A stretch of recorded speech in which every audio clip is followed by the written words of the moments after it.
that note, hello and welcome back to the MMA Split podcast. I'm Matt. I'm Josh.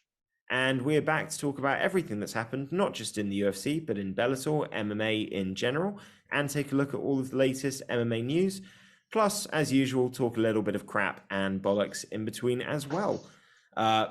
We certainly didn't sell this card to you guys. We literally didn't even do a pick show. And we said why we're not doing a pick show, because it wasn't a very good card.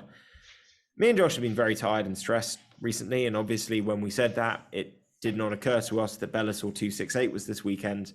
And if there was ever a weekend where we should have really paid a bit more love, credence, and attention and airtime to Bellator, it was last weekend. We didn't, but we are going to talk about certainly the main and the co-main event from Bellator in the light heavyweight Grand Prix. One good fight, one absolute piece of domination from a spectacular performance, and two guys that are going to be competing for the belt in the final for all the marbles. Very excited about that. And we did have some controversy, and I was kind of thinking about this, Josh. In many ways, from a podcast point of view, it's a better podcast when we've got controversy, because otherwise it's just the two of us agreeing on 90% of shit and saying the fights were great. Now we can actually delve into some shit. So we're going to have a good show, and using that as a segue, I think we have to start with the main event of UFC. It certainly isn't the story that I want to take from it, but we got to talk about Aspen Ladd. We got to talk about Norma Dumont. We got to talk about some coaching and some corner advice. And listen, we'll just get to the bare bones, sum the bare bones up very quickly. Norma Dumont won this fight extremely easily. One judge gave it 3 rounds to 2, 48-47 card.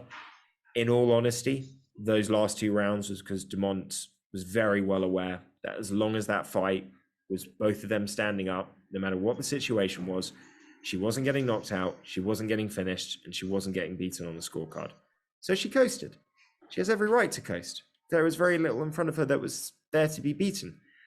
Aspen Ladd, in my opinion, looked like a fighter that hasn't fought in 2 years, that has had some injury concerns, that, like you say, is a tweener, first time fighting at this weight class, against a girl that's way more established as a featherweight, larger, stronger. And I think she just kind of froze. But that's not really the story of this. The story is what happened in between the rounds with her coaching and the corner advice she got and the way she was spoken to. I'm so curious to hear your opinion on this. I've heard a lot of people be on one side of the argument and more people than I thought would be on the other side of the argument. What was your thoughts on Jim West cornering? First of all, I was going to say, I think Norma Dumont is the tweener. Aspen Ladd is definitely, only a half a weight class above bantamweight, and she really needs to figure a way to kind of drop this weight and just continue to compete at 135, because Dumont is not the biggest featherweight, and there was just such a massive and pronounced size difference there. As it goes for Jim West, I think that anytime your coach is also your partner, your SO, it's going to be difficult. And I think, after the second round, the way he was treating her, and I thought, you know what, maybe that's what she needs to hear. Maybe tough love, maybe fire her up, get her going. Maybe that's the right attitude, the right approach. But after that, after the third round and he comes in and it's just more of the same and it's clearly having zero effect, I just think you're chipping away at a person's self-esteem at a terrible time. This isn't the moment to do it. This is the moment to pick them up. There are a lot of ways to explain to a fighter that they're 3 rounds down. There are a lot of ways to do it. And it can just be as focused as we have to finish this fight. Here, technically, is your way in to try and finish this fight. Or, at the end of the 4th round, I think it was, when she kind of started to come to life a little bit, you could definitely tell that the ring rust had been in effect, was a huge problem for her. She had a long layoff, 2 years between fights. Coming back from injury, it's not an easy thing to do. You cannot take that for granted. And it took her a while to get into a fight against really a much bigger woman in Norma Dumont. So I don't want to lay too much blame on Aspen Ladd for kind of, not really being able to get going. But Jim West, I don't know. You have your head up your ass if you think that's going to work. after the second round speech, after the between the second and the third round. So I'm very pleased to hear that you're kind of with me on this, because I feel Michael Bisping kind of nailed it on the commentary, to be honest, during the fight. I've rewatched it back. BT Sport released just the corner advice as kind of like one clip across the multiple rounds. And what surprised me, looking at like a lot of the comments from fans, seeing what some of the response has been from the MMA media, from some people, not from others, a lot of people have been saying, looks like good corner advice to me. If this was a man in the corner, nobody would be saying this, and all this kind of stuff. And then on the flip side, you've got Misha Tate. I know. And I get what they're meaning there. They're trying to be like, oh, don't treat them differently and stuff like that. Right, so I don't want to cut across you, but let's just quickly say, do you remember Robert Drysdale and Max Roscoff? Yes. His one UFC fight, now killing it in Cage Warriors.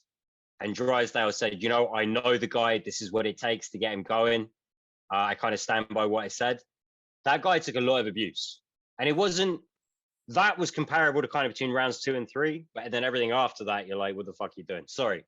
Just wanted to, I know you're not thinking it, but just for Dave and Laurie, for anyone that thinks that we allow this abuse to happen to male fighters, no. We're a very bitter bunch. We have a go at everyone.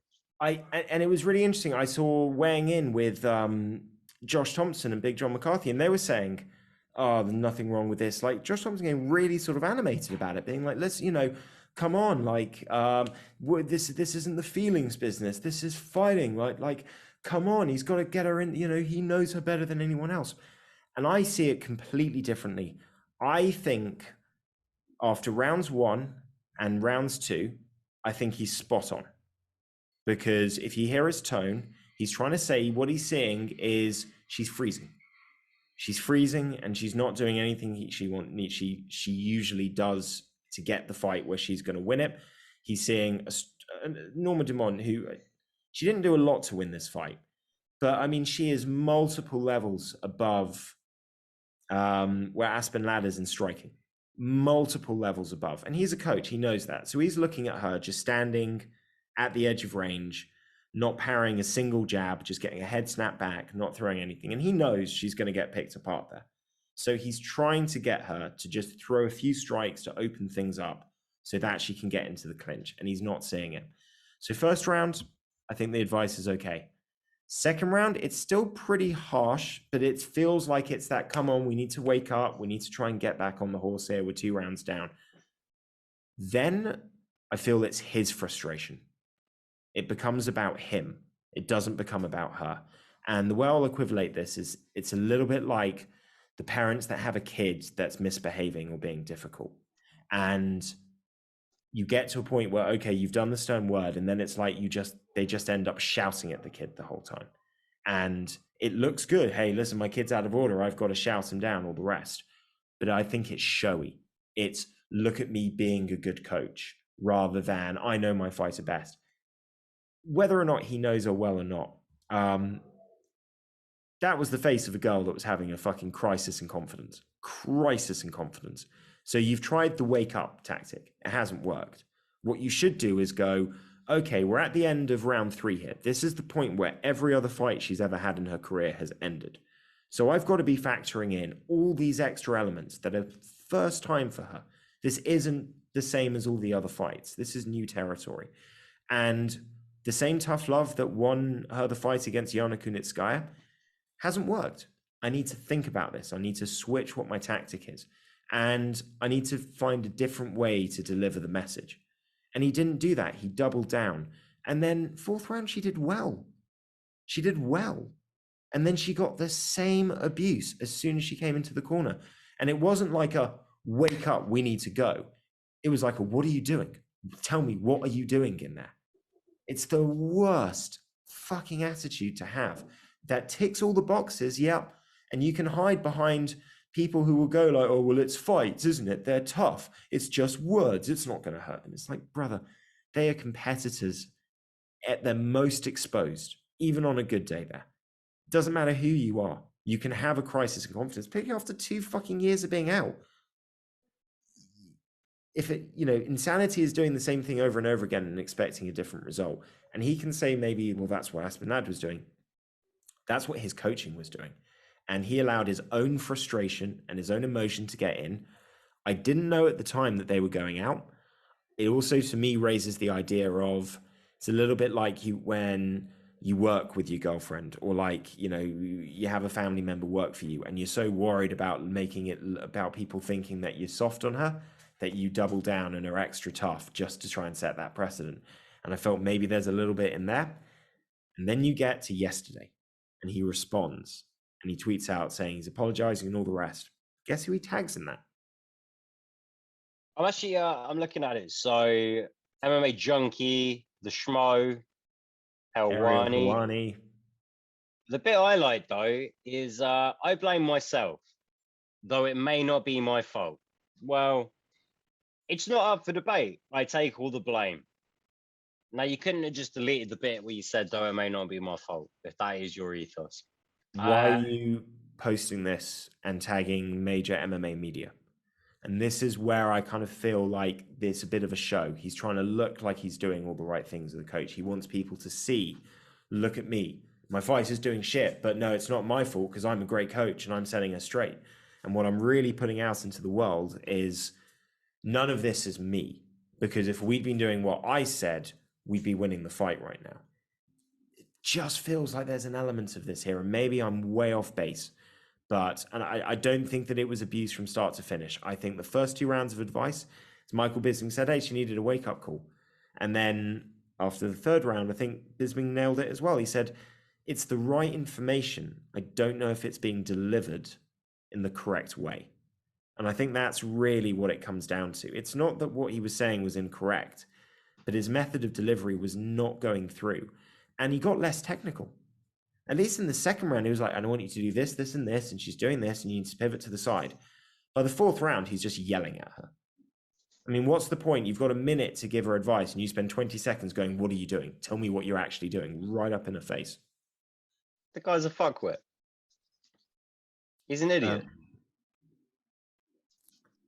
Aside from that, it was a bad night for Aspen Ladd in general. I mean, she might have been fucking miscornered to the highest degree by the end of the fight.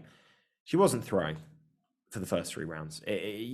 None of this. I didn't think this fight was a good idea. She's moving up for a short notice fight. If you're going to come back, if you're going to come back and have a rusty fight, have a bad fight, and you're not going to get the opportunity to do it against much lower ranked opposition, which probably wasn't going to be on the cards at 135. Doing it outside of your division is not a bad idea. And the risk reward for taking, a 5 round headlining fight, fuck it. I think it was kind of worth it. I don't think her stock's going to be, plummet too far. This is 145. I think people have a bit of sympathy over the Jim West situation. People understand this is basically going to remove a lot of the shit that happens with missing weight.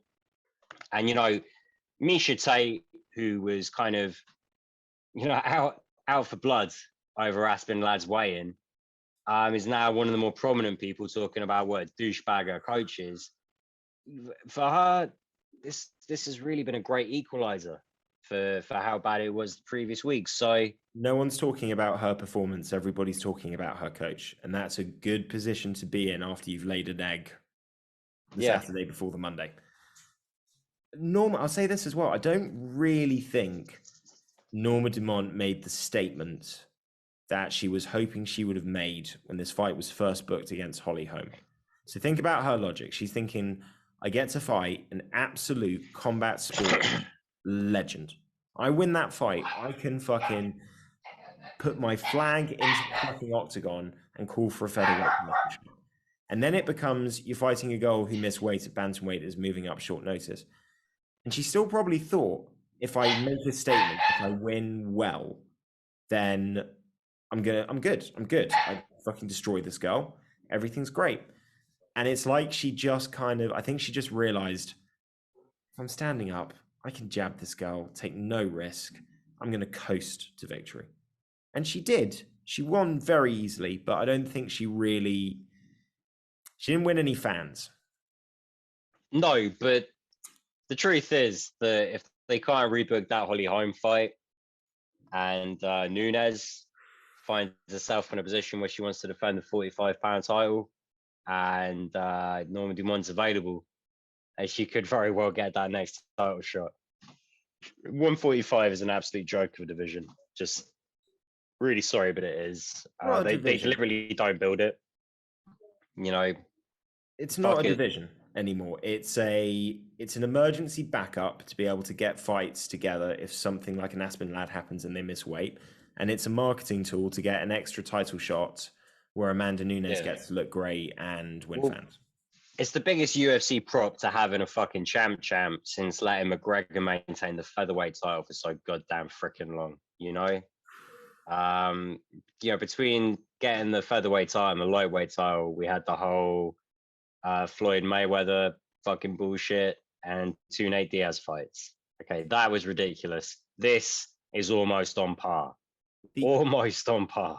The only thing I will say, though, is I think the only thing that gives it any validity whatsoever is that Nunes beat Cyborg to get that belt.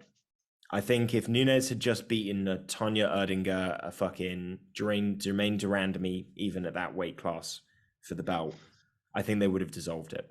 But because she beat Cyborg, and it means that they can always put the fucking clips of the knockout up when she's defending that belt, it still gives it the legitimacy.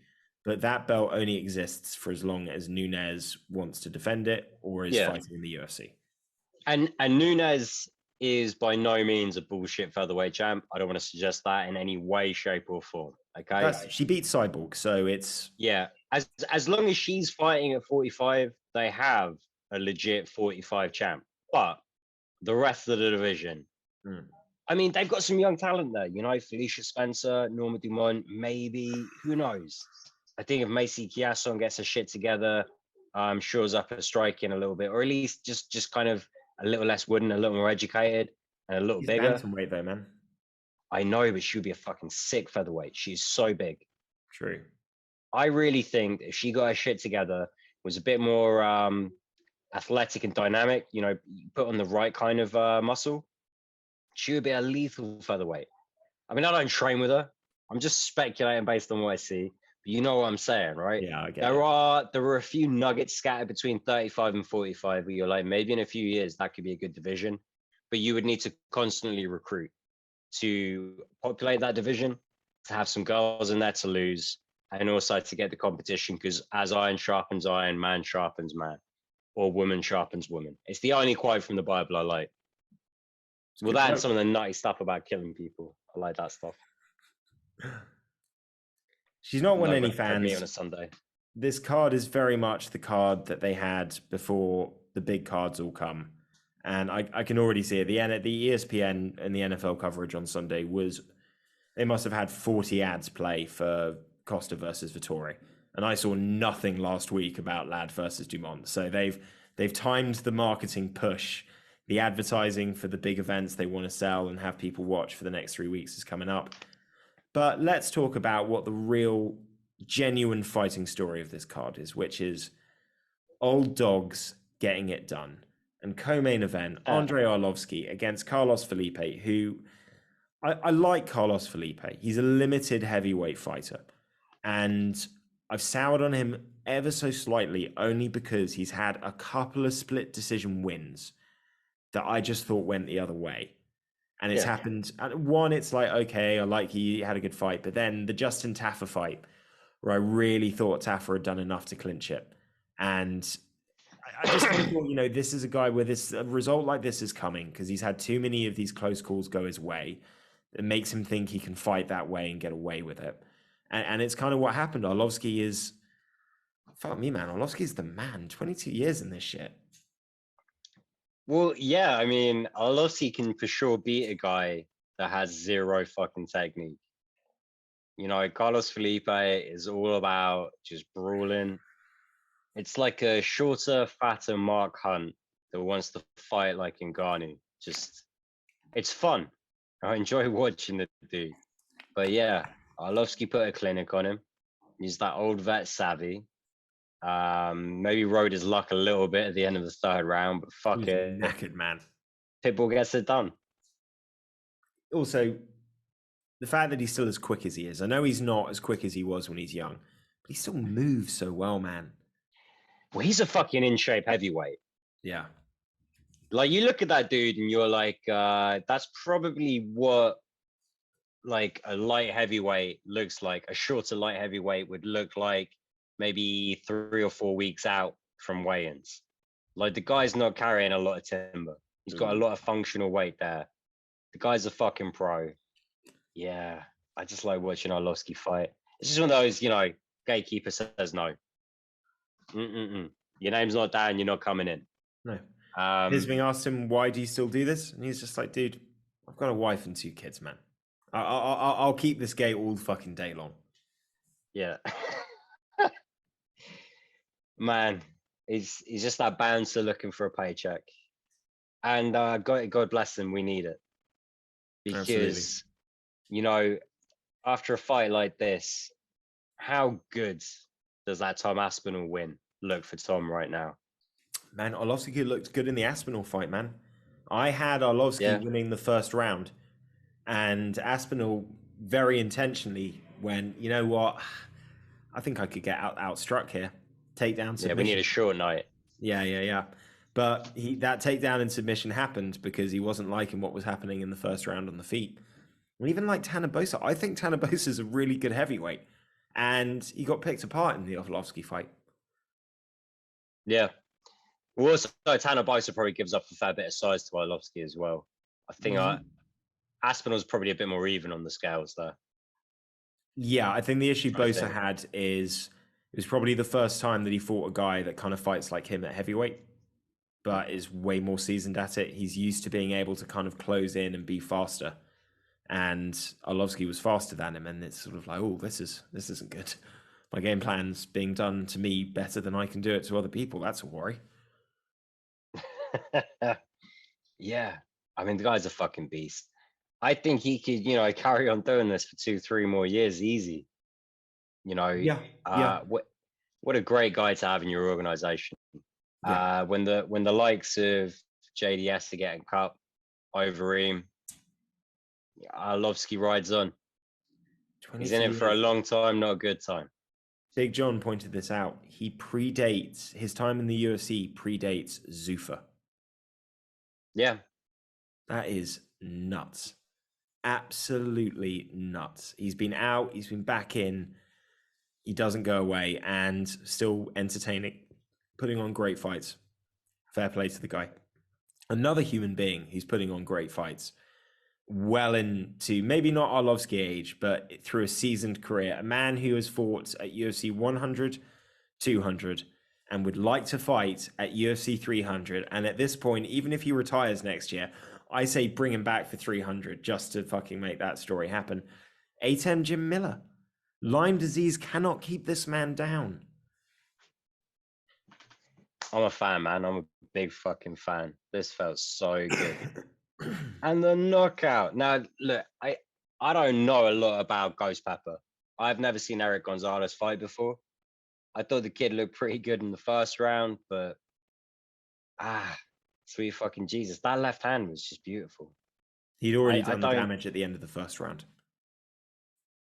Maybe, but that left hand was fucking beautiful. He'd figured he got wobbled at the start. It wasn't looking good for the first 2 minutes, but end of that first round, he started figuring out how to land the left hand. And the way he landed it at 15 seconds into round 2, the guy didn't fall down. He crumbled. Well, yeah. So, I was watching this with Kate, and she's like, is that a late finish then? But I thought Mark Smith was a good ref.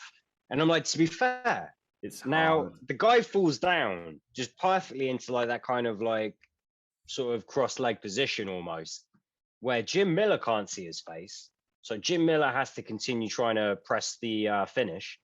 So he carries on hitting him a few times. I think he gets in about 4 punches after he's knocked him out.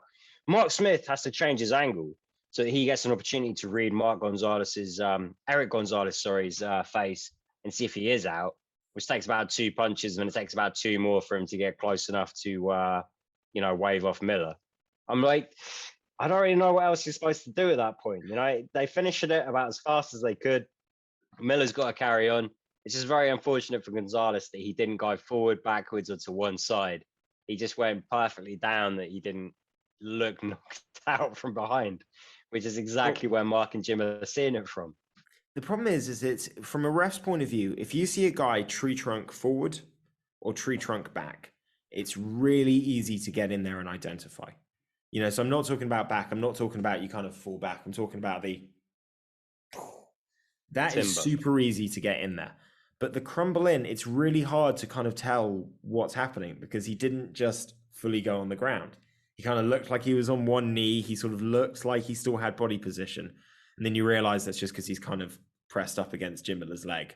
And then obviously all of it just falls over. But I don't think that's on Mark Smith. I think he got in there within a reasonable time based on where he was positioned and also trying to give the fighter every chance to continue.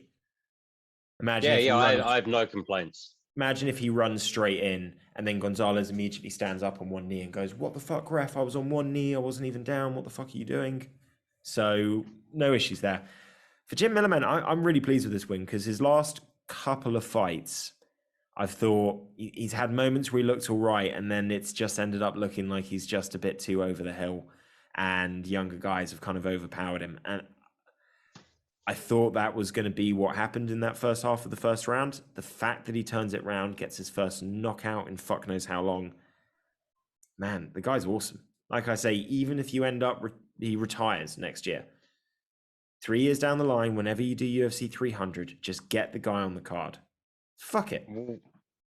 I think keep letting him fight. Because, anything Clay Guida can do, Jim Miller can do better. And frankly, I'm looking at his record right now. The last 5 losses he had, Joe Solecki and Vince Pichel most recently. Just fair enough. Scott Holtzman, all right, that one's not great, but it is what it is. Charles Oliveira, he's the champ.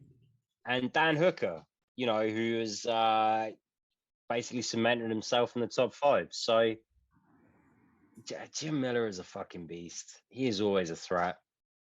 He looked great in the Roosevelt Roberts fight. He looked great in this fight in a different way.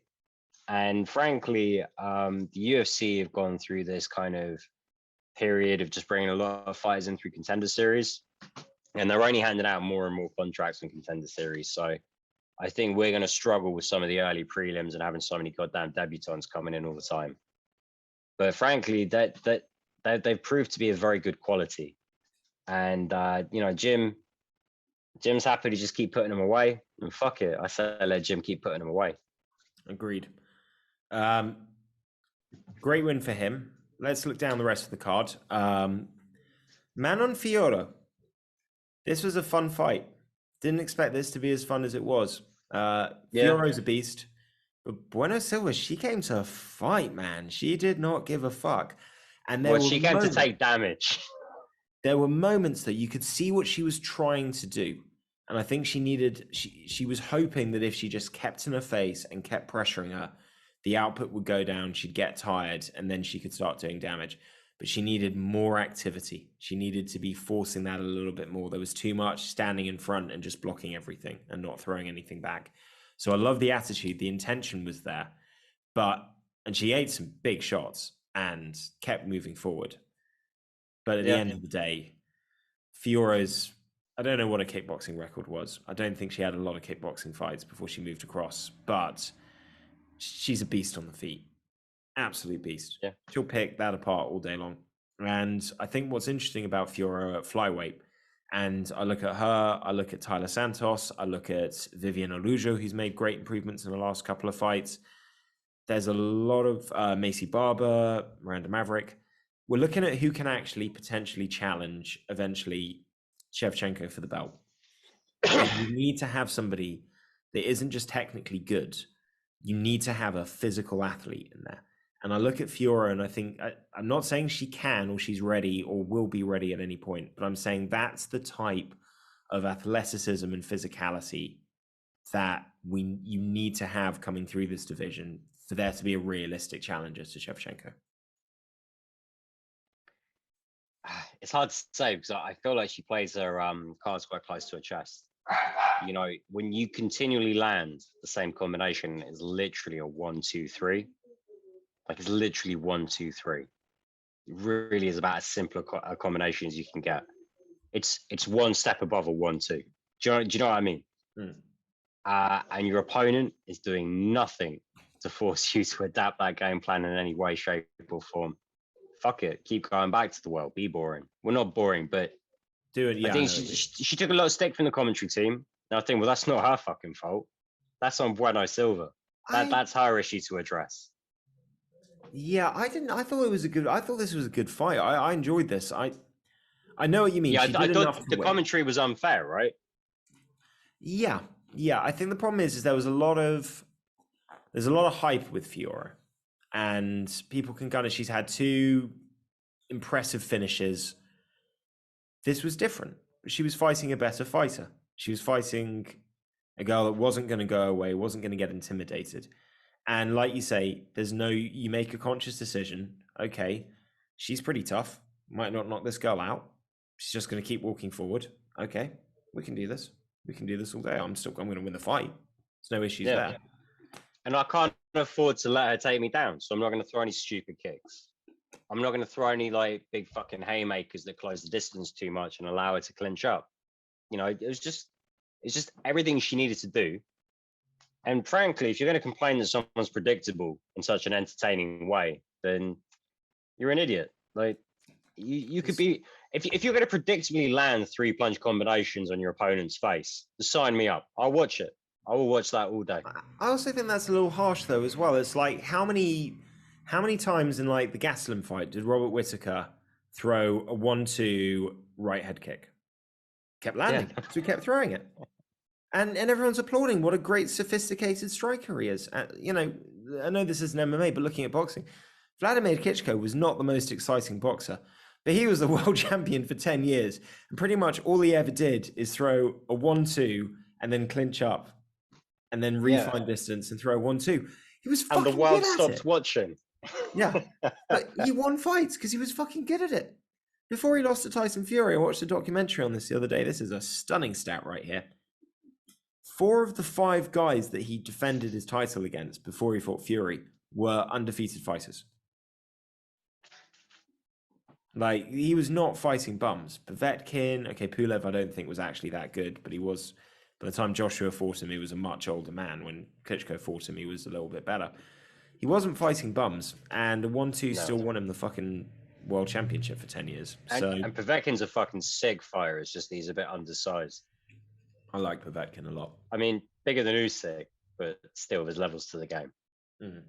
And I know that I'm not pronouncing his name right. I remember first time I ever met Laurie, we were actually talking about Povetkin. And I just went, I don't know how to pronounce his name, but I say Povetkin. And Laurie just nodded at me and went, yeah, you're saying it wrong. I was like, okay.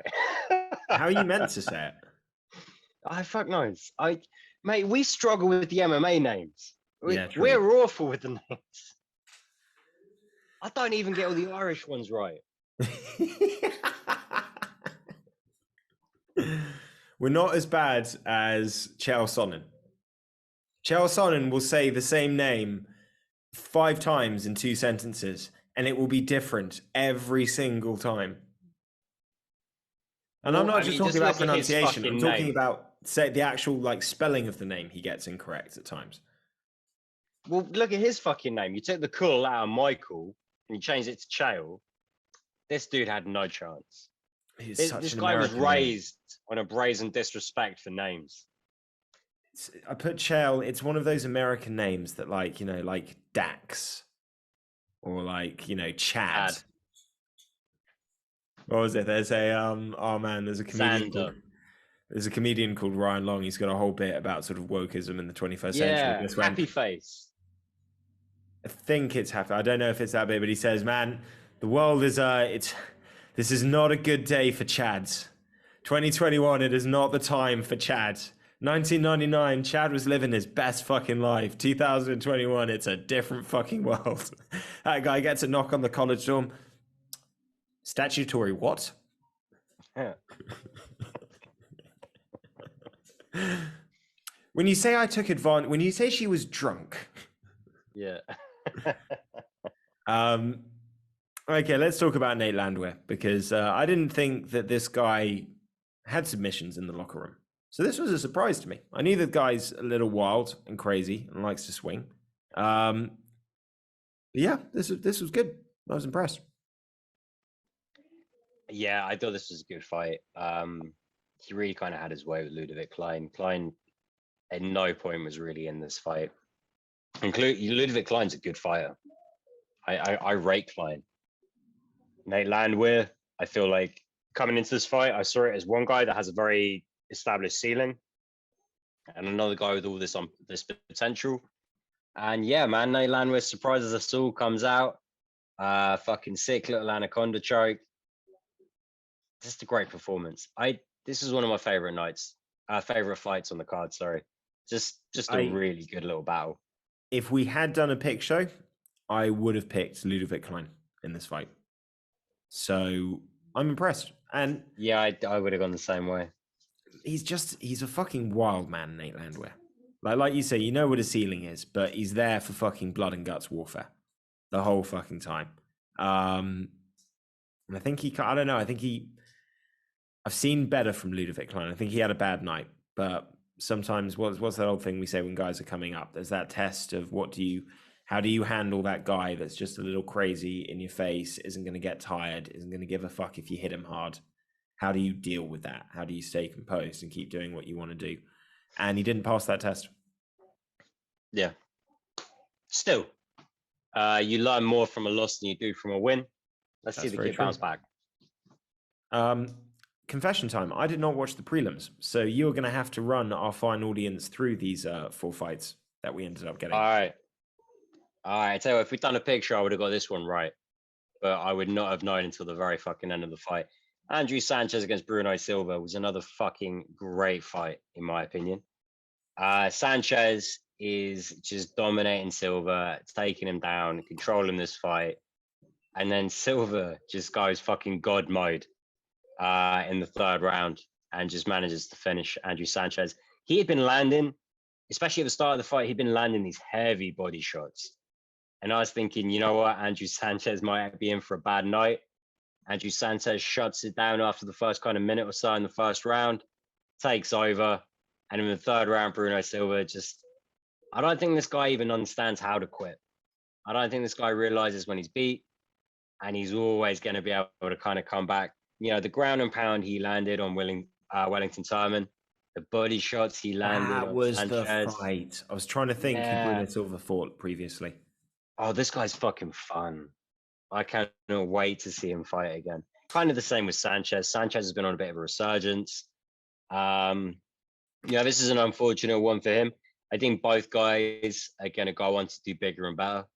I think that this is a fight that you might see a rematch somewhere down the line when both guys are kind of just outside the rankings or maybe lowly ranked. But this is a fun fucking fight. Sanchez is on a 2-fight skid, isn't he? No, he had 1, 2, or 3, I think. Let me look it up. I swear, who was the fucking no, you know what? He did. He lost to Mahmoud Muradov last time out, so now he's on a 2-fight skid. That's the one. I remember that. He did the chicken dance. Yeah, he beat Wellington Turman after losing to Vittori. Before that, he beat Powerbar, Marcus Perez, and that was coming off the loss to Anthony Smith and Ryan James. So, the guy's like a 500 fighter in the UFC. But since growing out the mullet, since moving, this is a first camp at AKA, it definitely showed. I think the guy is on the up. Bruno Silva for fucking sure is on the up. Middleweight is a fun division. Middleweight is a deep, talented division.